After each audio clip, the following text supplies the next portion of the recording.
अस्सलाम वालेकुम व्यूअर्स, कैसे हैं आप सब। उम्मीद करती हूँ मेरी यूट्यूब फैमिली ठीक ठाक और खैरियत से होंगे।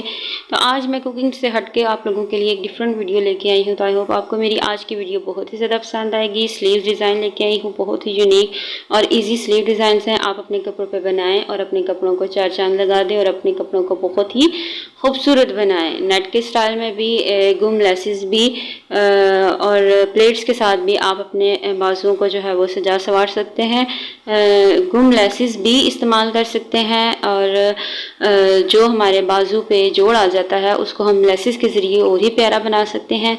तो अगर आपको मेरी आज की वीडियो अच्छी लगे तो मेरे चैनल को सब्सक्राइब कर दें, वीडियो को लाइक कर दें और किसी अपने फैमिली के साथ इस वीडियो को शेयर भी कर दें। तो इंशाल्लाह नेक्स्ट वीडियो के साथ हाजिर होंगे। तब तक के लिए अल्लाह हाफिज़, फ़ी अमानुल्लाह।